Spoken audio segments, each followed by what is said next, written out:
मजाक बनाए रखे हैं लोग। इसने मुसलमान है, उसने गैर मुस्लिम से उससे शादी कर ली, वो गैर मुस्लिम है, उसने इससे शादी कर ली, रह रहे हैं, ये हो गया वो हो गया। मेरे भाइयों जरा गौर करो, पूरा वाकया बयान करने के बाद जो चीज निकल के सामने आती है वो ये निकल के सामने आती है कि इस्लाम कबूल करने के बाद जिंदगी कैसे चेंज हुई है? कोई गुनाह नहीं कर रहे हैं, नमाज पढ़ी और निकले, और तन्हाई अकेले, वो भी अकेली, ताकत है, रास्ता भी है, वो खुद बुला रही है, उसके पास अकेले गंदा काम करने का मौका भी है, खूबसूरत भी है, ये भी अकेले हैं, तन्हा है, इनके पास भी मौका है, लेकिन इसके बावजूद क्या कह रहे हैं कि मैंने कलमा पढ़ लिया है, ला इलाहा इल्लल्लाह मुहम्मदुर रसूलुल्लाह, यानी इस्लाम लाने के बाद अब इस तरीके का गंदा काम मैं नहीं कर सकता। पता ये चला कि इस्लाम लाना है तो नमाज भी पढ़ना है और जिना से भी बचना है, इस्लाम लाना है तो इस्लाम लाने के बाद नमाज में अच्छा काम भी करना है, और किसी गैर महरम औरत को छूना भी नहीं है। उसने हाथ पकड़ा तो झटक दिया, नहीं, इन हाथों ने मुहम्मदुर रसूलुल्लाह के हाथ को छुआ है, अब कोई हराम औरत का हाथ नहीं छू सकते हैं, दूर रहो मुझसे। कोई गैर मर्द किसी गैर औरत के हाथ में हाथ मिलाता है, मुसाफा करता है, तो जानते हो उसके बारे में अल्लाह के रसूल ने क्या फरमाया? जो गैर महरम, अल्लाह के नबी सल्लल्लाहु अलैहि वसल्लम फरमाते हैं कि तुम्हारे सरों में लोहे की कील जानते हैं ना, लोहे का कीला तुम्हारे सर पर रखकर हथौड़े से ठोका जाए और उस कीले को तुम्हारे सर में पूरा का पूरा अंदर दाखिल कर दिया जाए, यहाँ रख के लोहे से मार मार के हथौड़े से अंदर घुसा दिया जाए। फरमाया तुम्हारे सर पर लोहे का कीला रखकर हथौड़े से मारकर पूरा कीला तुम्हारे सर में घुसा दिया जाए, ये ज्यादा अच्छा है, ये ज्यादा बेहतर है इस बात से कि तुम्हारा हाथ किसी गैर महरम औरत के हाथ में आए, तुम्हारा हाथ किसी गैर औरत के हाथ से टच करे। कहिए अपनी मोटरसाइकिलों पर अपनी सालियों को बिठा के ले जाने वालों, यहाँ हाथ ही टच नहीं हो रहा है, कपड़े से कपड़ा टच हो रहा है, कमर से कमर टच हो रही है, जिस्म से जिस्म टच हो रहा है। कहो अपनी भाभियों को मैके से अपनी मोटरसाइकिल पे लाकर ससुराल पहुंचाने वालों, अपने घर पहुंचाने वालों, सगा भाई की इजाजत के बावजूद जर्जीस साहब इजाजत दे दें अपने छोटे भाई को, जाओ तुम भाभी को उसके घर से ले आओ अपनी मोटरसाइकिल पर, मेरी इजाजत के बाद भी मेरी बीवी के लिए जायज नहीं है कि वो मेरे छोटे भाई के साथ एक ही गाड़ी पर बैठकर तन्हा सफर करे और अपने मैके से ससुराल आए। ला यखलुअन्न रजुलुन बिइम्रातिन, कोई मर्द किसी औरत से तखलिये में अकेले में न मिले, इल्ला कान सालिसुहुम शैतान, इसलिए कि उसमें तीसरा शैतान होता है। लीजिए जर्जीस साहब की इजाजत के बावजूद भी नहीं, जर्जीस साहब की बीवी अगर ये कह रही है कि मेरी बहन आई हुई है, दस्तरखान लगा दिया है, मैं बैठी हुई हूँ, आओ खाना खा लो, मेरी बहन भी यहाँ बैठी हुई है, जर्जीस की बहन, जर्जीस की साली जर्जीस के पास बैठी है और बीवी भी बैठी हुई है, और बीवी को एतराज भी नहीं है, बीवी की इजाजत के बावजूद भी जर्जीस अपनी बीवी की मौजूदगी में भी अपनी साली के चेहरे खोलकर उसके साथ बैठकर खाना नहीं खा सकता है। जब बीवी की मौजूदगी में खाना नहीं खा सकता है तो बीवी की गैर मौजूदगी में साली को कटिहार कैसे घुमाने ले जा सकता है, पूर्णिया के मार्केट में और नुमाइश में एग्जीबिशन में कैसे लेके जा सकता है, साली को अपनी मोटरसाइकिल पर बिठाकर उसकी ससुराल कैसे पहुंचा सकता है, साली को अपनी मोटरसाइकिल पर बैठाकर स्कूल कैसे छोड़ने जा सकता है। हराम है ये सब काम। सुनना चाहते हैं ना? मौलाना साहब आप भी सुनाओ, हम भी 25 साल से सुन के पक गए, करेंगे वही करते आए। मेरे बाप का क्या जा रहा है, कहना मेरा काम कह दिया, आप कर रहे करिए। एक आदमी भी अगर सुधर गया तो हम तो समझेंगे कि हमारी निजात का जरिया हो गया, काफी है। मेरे भाइयों, इस्लाम मरसद इत्यादि मरसद के कबूल करने के बाद इस्लाम समझ में आता है किस तरीके से उसने गुनाह से अपने आप को बचाया। उस औरत ने बहकाया, लेकिन इसके बावजूद उसके करीब नहीं गए, इधर नमाज भी पढ़ी, इधर जिना से भी दूर रहे, शादी की इजाजत मांगी तो अल्लाह के रसूल ने मना कर दिया। एक मोमिन मर्द का निकाह ज़ानिया औरत से नहीं कराया जाता। ला यनकिहु ज़ानी इल्ला ज़ानियतन, ज़ानी मर्द का निकाह ज़ानिया औरत के साथ ही होगा, और मोमिन मर्द का निकाह मोमिना औरत के साथ ही होगा। मोमिन मर्द का निकाह ज़ानिया औरत से नहीं हो सकता है, और किसी ज़ानिया औरत का निकाह किसी मोमिन मर्द से नहीं हो सकता है। किसी ज़ानी और बदचलन मर्द का निकाह किसी मोमिना औरत से नहीं हो सकता है, बदचलन ही से होगा। तो मेरे भाइयों, याद रखिए इस उसूल को, इस ज़ाब्ते को, तो इस्लाम के अंदर पूरे के पूरे दाखिल हो जाओ। इसका मतलब यह है कि नेकियां भी करो और बुराइयों से बचो। इस्लाम सिर्फ इन्हीं चीजों का नाम थोड़ी है। हजरत मुआज़ इब्न जबल फरमाते हैं कि अल्लाह के नबी सल्लल्लाहु अलैहि वसल्लम ने 10 बातों की वसीयत फरमाई। मैं उसमें से 5 पढ़ता हूं। पहले सुनिए। हजरत मुआज़ इब्न जबल कहते हैं कि अल्लाह के रसूल सल्लल्लाहु अलैहि वसल्लम ने हमें 10 बातों की नसीहत की। औसानी रसूलुल्लाह सल्लल्लाहु अलैहि वसल्लम बिअश्रि कलिमात, मुहम्मद रसूलुल्लाह सल्लल्लाहु अलैहि वसल्लम ने 10 बातों की हमें वसीयत की है। वो 10 बातें क्या थी? सुनिए। ला तुशरिक बिल्लाहि शैअन इन कुतिलता हुर्रिका, आए मुआज़, अल्लाह के साथ कभी भी किसी भी हाल में किसी को शरीक मत करना, चाहे तुम्हें कत्ल कर दिया जाए या तुम्हें जला दिया जाए।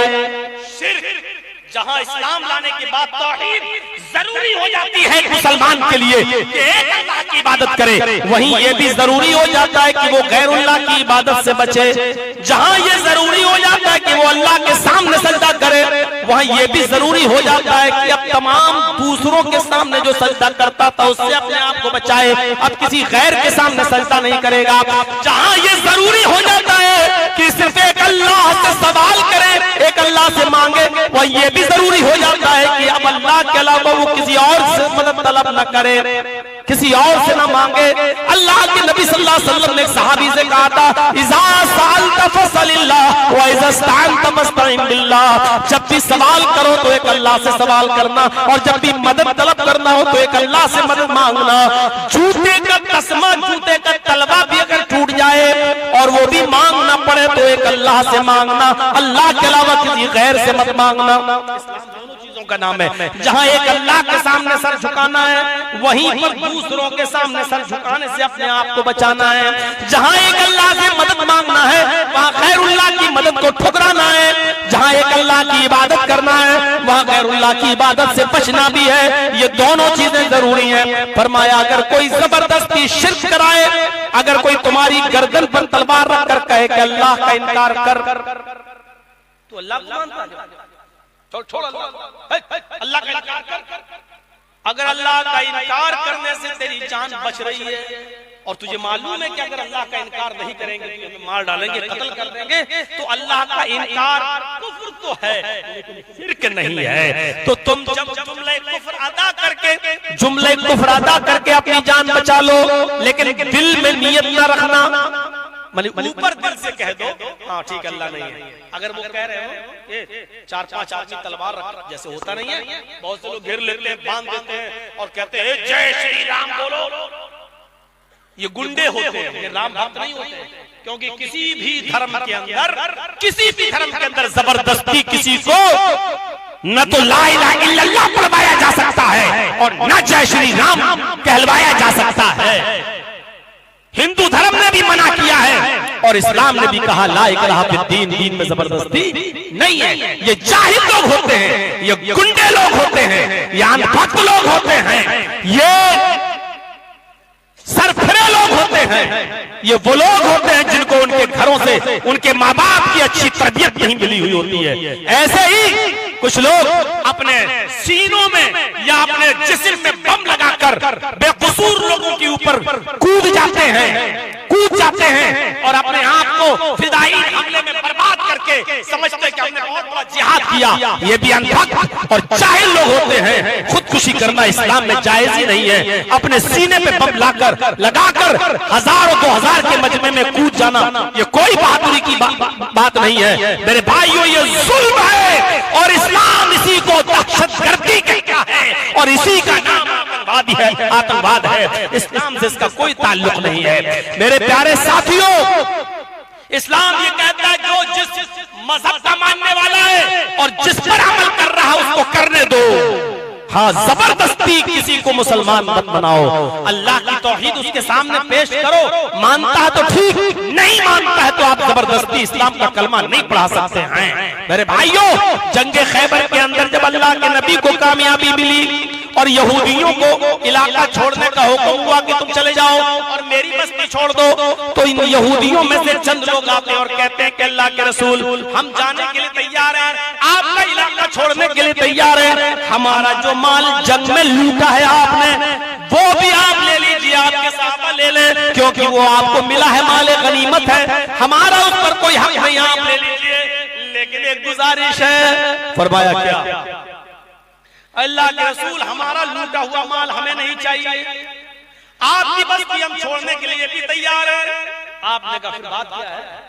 कहा अल्लाह के रसूल, हम जो तौरात पढ़ते हैं, हमारे घरों से जो माल लूटा गया है उसमें तौरात के नुस्खे भी मौजूद है, वो हमारी किताब है, हम उस किताब को पढ़ते हैं, मूसा पर उतरी हुई किताब तौरात की तिलावत करते हैं। आपके सहाबा ने हमारी वो किताबें भी लूट ली हैं, हमारी वो किताबें भी अपने कब्जे में ले ली हैं, हमें हमारी वो किताब दे दी जाए। अल्लाह के नबी, हमारे तौरात के नुस्खे वापस कर दिए जाएं। आपने तमाम सहाबा से कहा सामान इकट्ठा करो, सब सामान जमा किया गया। आपने कहा जितने भी तौरात के नुस्खे वो इनको दे दिए जाएं, इनको इनके मजहब के मुताबिक तौरात पढ़ने की इजाजत दी जाए। जाओ, जहां भी रहना चाहो रहो, जिसकी इबादत करना चाहो करो और जो किताब पढ़ना चाहो पढ़ो, जाओ, हमारी तरफ से पूरी आजादी है, हम जबरदस्ती तुम्हें कलमा नहीं पढ़ा सकते हैं, हम दावत जरूर देंगे इस्लाम की, लेकिन जबरदस्ती मुसलमान नहीं करेंगे। आपने उनको तौरात के नुस्खे दे दिए, उनकी किताबें वापस कर दी। इस्लाम ये सिखाता है। तो मेरे भाइयों, यहाँ पर हमें गौर करना चाहिए, यहाँ हमें सोचना चाहिए। मैं कह ये रहा था कि ये हालत थी और कोई जय श्री राम का नारा लगवाओ, गलत, ऐसे कोई कहे जबरदस्ती कलमा पढ़, गलत, नहीं पढ़वा सकते हो आप किसी से। तो अगर कोई अल्लाह का इनकार कराए तो अल्लाह का इनकार करके तेरी जान बच रही है तो बचा लेना, लेकिन दिल से मत कहना कि अल्लाह नहीं, अल्लाह है, दिल से मानना अल्लाह है, लेकिन जान बचाने के लिए उसके मुंह पे कह देना ठीक है अल्लाह को नहीं मानते, चलो ठीक है। सहाबा ने कहा अल्लाह के रसूल, अगर वो मेरी गर्दन पे तलवार रखकर कहें कि सजदा कर मेरे सरदार को या मुझे, और सजदे के बगैर ना छोड़े तो अल्लाह के नबी ने फरमाया अगर अल्लाह का इनकार करके जान बच रही है तो बचा लेना, लेकिन अगर वो शिर्क करवाएं और ये कहें कि मेरे सरदार को या मुझे सजदा कर तब छोड़ूंगा, तो तू अपनी जान दे देना। कत्ल करे तो अपने आप को कत्ल करा लेना, अगर आग में जलाएं तो आग में जल जाना, लेकिन अल्लाह के अलावा किसी और को सजदा मत कर। ला तुश्रिक बिल्लाहि शैअन इन कुतिलता हुर्रिता। ये है इस्लाम कहता है तौहीद भी अपनाओ, शिर्क भी मत करो, चाहे जला दिया जाए या कत्ल कर दिया जाए। वला तउकन्न वालिदैक व इन अमराका तखरुज मिन अहलिका व मालिक। दूसरी चीज बताई, अपने वालिदैन की कभी भी नाफरमानी मत करना, उनका दिल कभी भी मत तोड़ना। अगर तुम्हारे माँ बाप हुक्म दें घर छोड़ दो, अहलो अयाल बीवी बच्चे छोड़ दो, तो बीवी बच्चे छोड़ देना, अपना घर मकान दौलत छोड़ देना और घर से निकल जाना। इसके बावजूद नाफरमानी मत करना। इन अमराका अन तखरुज मिन अहलिका व मालिक, अगर तुम्हारे माँ और बाप दोनों हुक्म दें कि घर से निकलो, से छोड़ो, बीवी बच्चों को छोड़ के भागो, निकलो हमारे घर से, घर छोड़ देना। वो मालिक, तुमने जो माल कमाया वो कहे माल यही, चलो ये माल तुमने कमाया, तुम तो हमारी औलाद हो, माल छोड़ो भागो यहाँ से, तो माल भी छोड़ देना, लेकिन अपने माँ बाप से कुछ मत। हजरत इस्माइल अलैहिस्सलाम ने की थी। इब्राहिम अलैहिस्सलाम जब मिलने गए अपने बेटे से, तो इस्माइल अलैहिस्सलाम उस बस्ती में शादी कर चुके थे, शिकार खेलने गए थे, दरवाजे को दस्तक दी, बीवी निकल के आई इस्माइल की, देखा बुढ़ा सामने खड़ा, बूढ़ा पूछा कौन? कहा कि ये तो इस्माइल का घर है ना। उनकी बीवी ने कहा जी। कहा कहाँ है वो? कहा गए हैं शिकार खेलने। अच्छा बेटा ये बताओ बेटी, घर में सब ठीक तो है? उन्होंने कहा हाँ। बोलो आप कौन? कारे वो छोड़ो, मैं कौन? ये बताओ घर का गुजर बसर ठीक चल रहा है ना? हजरत इब्राहिम ने ये नहीं कहा कि तुम मेरी बहू हो, तुम मेरे बेटे की बीवी हो, नहीं बताया। कहा घर का गुजर बसर ठीक चल रहा है? कहा कि नहीं, सुबह खा लो तो शाम को भूखी रहती हूँ, शाम को मिल जाए तो सुबह नहीं। देखो शिकार खेलने गए, शिकार हाथ में आ गया तो खाना पक जाएगा, नहीं आया तो बहुत बुरे हालात हैं। अच्छा अच्छा अच्छा, देखो तुम्हारे पति, तुम्हारे हस्बैंड जब घर पे आ जाए तो उनसे ही कह देना एक बूढ़ा आदमी आया था। ये नहीं कह रहे, कहना तुम्हारा बाप आया था। एक बूढ़ा आदमी आया था, शैखुल कबीर, एक बहुत बड़ा बूढ़ा आदमी आया था, और आने के बाद उसने तुम्हें सलाम कहा है, और उनसे ये कह देना कि तुम्हारे घर की चौखट ठीक नहीं है, चौखट बदल दो। इस औरत ने देखा घर की चौखट, बुढ़ा सटिया गया, चौखट तो बिल्कुल ठीक है, मजबूत भी है, दरवाजा बिल्कुल ठीक है, सर्दियों में धूप भी आती है, गर्मियों में हवा भी आती है। बुढ़ा कह रहा चौखट ठीक नहीं है। हाँ ठीक है कह देंगे। दरवाजा बंद कर दिया। इस्माइल अलैहिस्सलाम जब आते हैं शिकार का गोश्त लेकर, बीवी ने पूरी दास्तान बता दी। एक बुढ़ा आया था, उसने आपको सलाम कहा है और कहा घर की चौखट ठीक नहीं है, बदल दो। कैसा बुढ़ा था? देखो कह रहा घर की चौखट ठीक नहीं है। इस्माइल अलैहिस्सलाम ने कहा मेरी बीवी वो मेरे बाप थे, तुमने जरूर नाशुक्री की बात की है। तुमने कह दिया कि जो कुछ भी मिलता है घर का गुजर बसर सही नहीं चलता, सुबह खा लो तो शाम को भूखी और शाम को खा लो तो सुबह भूखी। शिकार करके गए आएगा तो मिलेगा, नहीं शिकार आया तो कुछ नहीं मिलेगा। तुमने अल्लाह की नाशुक्री की है। तुम्हें ये कहना चाहिए था कि अल्लाह का शुक्र है, जिस हाल में भी अल्लाह ने हमको रखा है हर हाल में अल्लाह का शुक्र है। तुमने ये ना कहकर ये कह दिया है मेरे बाप ने हुक्म दिया कि चौखट बदल दो, यानी उसने कहा कि तुम्हारी बीवी ठीक नहीं है। अल्लाह की नाशुक्री बीवी है, नाशुक्री औरत है, और ऐसी नाशुक्र गुजार औरत को अपने घर में क्यों रखे हो? चौखट बदल देने का मतलब है कि अपनी बीवी को तलाक दे दो। आए मेरी बीवी, मैं अपने बाप की बात नहीं टाल सकता, मैं अपने बाप का हुक्म नहीं टाल सकता, मैं तुमको अपने से जुदा कर रहा हूं, मैं तुम्हें तलाक दे रहा हूं। कुछ अर्सा गुजर जाने के बाद इब्राहिम अलैहिस्सलाम दोबारा आते। इधर इस्माइल ने दूसरी शादी कर ली थी, इस मर्तबा भी वो शिकार खेलने के लिए गए हैं। दरवाजे को दस्तक दी, बीवी निकल के आई। कहा कौन? कहा मैं इस्माइल की बीवी हूँ। आप कौन? कहा इस्माइल कहाँ है?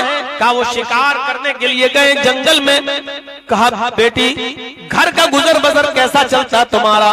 कहा अल्हम्दुलिल्लाह, अल्लाह का शुक्र है, अल्लाह ने मुझे कभी भूखा नहीं सुलाया है, और अल्लाह ने जिस हाल में भी रखा है मैं उसका शुक्र अदा करती हूँ। इब्राहिम अलैहिस्सलाम ने कहा बेटी जब तुम्हारे शौहर आ जाएं तो उनसे कहना कि एक बुढ़ा आया था, उसने तुम्हें सलाम कहा है और कहा है घर की चौखट बहुत अच्छी है, इसको बहाल रखना और इसको बदलने की जरूरत नहीं है। ये कहकर इब्राहिम अलैहिस्सलाम चले गए। इस्माइल अलैहिस्सलाम जब आते हैं और बीवी पूरी बात बताती है तो हजरत इस्माइल कहते हैं वो मेरे बाप थे, चौखट तुम हो, और उन्होंने ये कहा है कि मत बदलना। इसका मतलब ये है कि वो तुमसे खुश है, और फरमाया कि अपनी बीवी को बहाल रखना, ये अल्लाह की नेक और फरमाबरदार बीवी है। आज अपने माँ बाप की बात ऐसे कौन मानता है?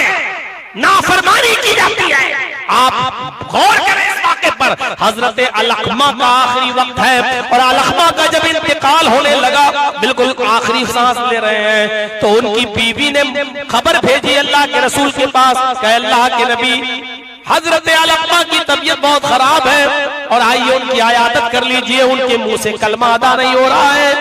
अल्लाह के नबी ने हजरत अम्मार इब्न यासिर को, हजरत बिलाल को भेजा। 2-3 साहबा आए, और उन तीनों साहबा ने हजरत अलकमा को देखा, और देखने के बाद कहा कलमा पढ़ो। हजरत अलकमा के मुंह से कलमा नहीं निकल रहा है। ऐसे पढ़ो ला इलाहा इल्लल्लाह, कलमा।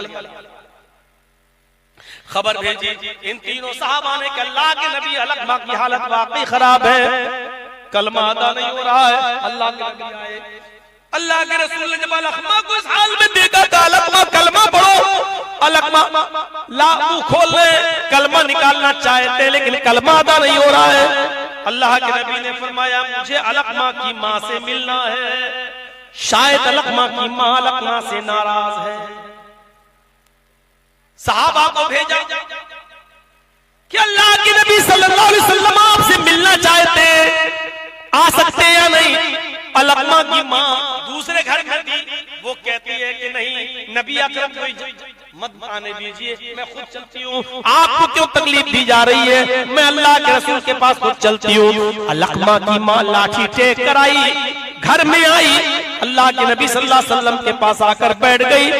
बेटा सांसें ले रहा है अलकमा, लेकिन बेटे को देखती नहीं है। अल्लाह के नबी से कहती है या रसूल अल्लाह, आपने मुझे बुलाया है? फरमाया हाँ। आए अलकमा की माँ, ईमानदारी के साथ सही सही बताना, सच सच बताना, क्या तुम अलकमा से नाराज हो?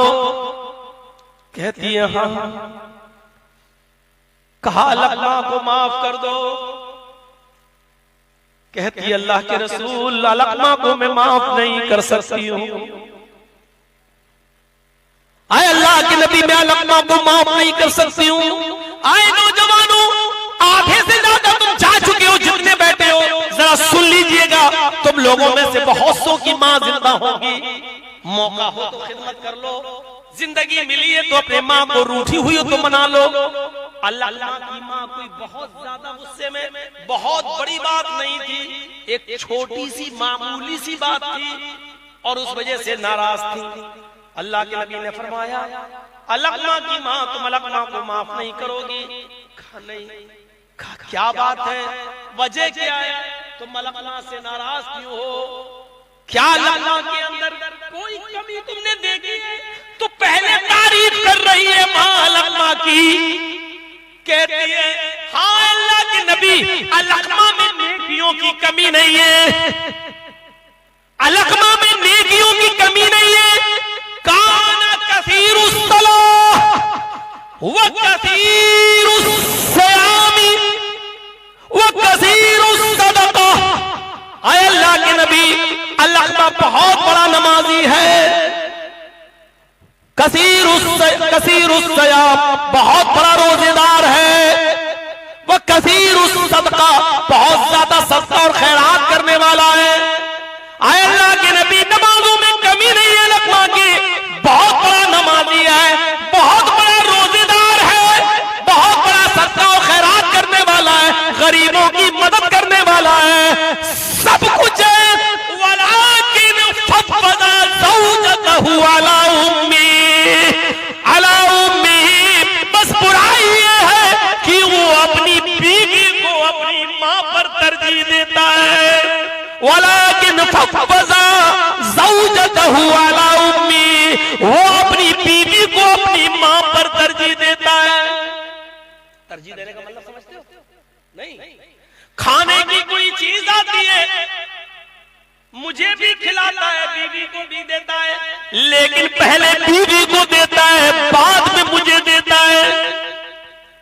हम दोनों बातें करने लगे तो वो बीवी की भी सुनता है, मेरी भी सुनता है, लेकिन पहले बीवी की सुनता है, बाद में मेरी सुनता है। कपड़ा लेके आता है, बीबी का भी लाता है, मेरा भी लाता है, लेकिन पहले बीबी को देता है, बाद में मुझे देता है।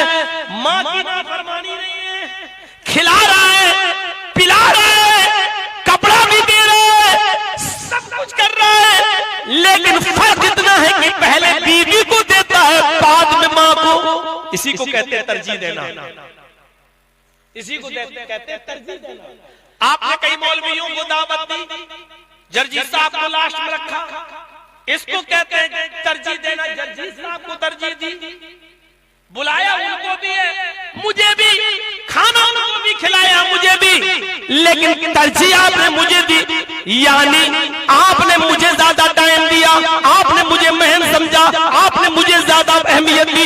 ये तरजीह अल्लाह के नबी, मेरा बेटा अपनी बीवी को तरजीह देता है, अपनी बीवी की पहले सुनता है, बाद में मुझे। अच्छा, अब गौर करो, जो माँ की बात ही नहीं मानते हैं वो जरा गौर करो।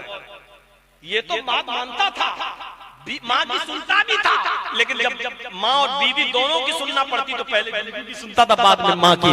कपड़ा लाता था तो पहले बीवी को देता था, बाद में माँ को देता था। खाना, कोई चीज आया खाने की चीज, तो पहले बीवी को देता था, बाद में माँ को। वो अपनी बीवी को अपनी माँ पर तरजीह देता है। आप मैं इसको माफ नहीं कर सकता, अल्लाह के नबी ने कहा माफ नहीं करो, कोई बात नहीं। ऐ सहाबियों, जंगल में जाओ और लकड़ियां काट के लाओ। जब बहुत सी लकड़ियां इकट्ठी हो जाए तो अलकमा के घर के बाहर, दरवाजे के बाहर, उन लकड़ियों में आग लगाओ, और जब आग जलने लगे तो उसी आग में अलकमा को डाल दो। अल्लाह के रसूल अलकमा को आग में डाल दो? हाँ, इसलिए कि अलकमा को उसके इंतकाल के बाद मोहम्मद रसूलुल्लाह अपनी कब्रिस्तान में दफन नहीं करेंगे। अलकमा अपनी माँ नाराज है अलकमा की, और माँ से नाराज रहे, और जिसकी माँ नाराज हो उसके बेटे को मोहम्मद रसूलुल्लाह उसकी नमाज नहीं पढ़ाएंगे, उसके लिए दुआए मग़फ़िरत नहीं करेंगे। लिहाजा अलकमा के लिए आग जलाओ, और जब आग जलने लगे तो अलकमा को उसी आग में डाल दो। इधर आग का लफ्ज़ निकाला, उधर अलकमा की माँ चीख पड़ी, अल्लाह के रसूल, मैं अपने बेटे का ये हाल नहीं देख सकती कि उसको मुसलमानों का कब्रिस्तान भी न मिले, उसको मोहम्मद रसूलुल्लाह का जनाजा भी पढ़ाना भी नसीब न हो। मैं दिल से माफ करती हूँ। फरमाया, अलकमा की माँ, अगर तूने दिल से माफ किया होगा तो अभी अलकमा कलमा पढ़ेगा। अलकमा कलमा अदा करो, तुम्हारी माँ ने तुम्हें माफ कर दिया। उधर अलकमा के मुंह से जोर से कलमा निकलता है, अशहदु अल्ला इलाहा इल्लल्लाह व अशहदु अन्ना मुहम्मदन अब्दुहु व रसूलुहु। और ये कलमा पढ़ते ही अलकमा का इंतकाल हो गया। अल्लाह के नबी फरमाते हैं, अल्हम्दुलिल्लाहिल्लज़ी अनक़ज़हु अनिन्नार। तमाम तारीफ़ें उस अल्लाह के लिए जिसने अलकमा को जहन्नम की आग में जलने से बचा लिया है, और उसके मुंह से आखिरी वक्त में कलमा निकल गया है। माँ के नाफरमान को आखिरी वक्त में कलमा भी नसीब नहीं होता है। माँ के नाफरमान को आखिर में, आखिरी उम्र में, मौत के वक्त कलमा भी नसीब नहीं होता है। इसलिए माँ को राजी रखो।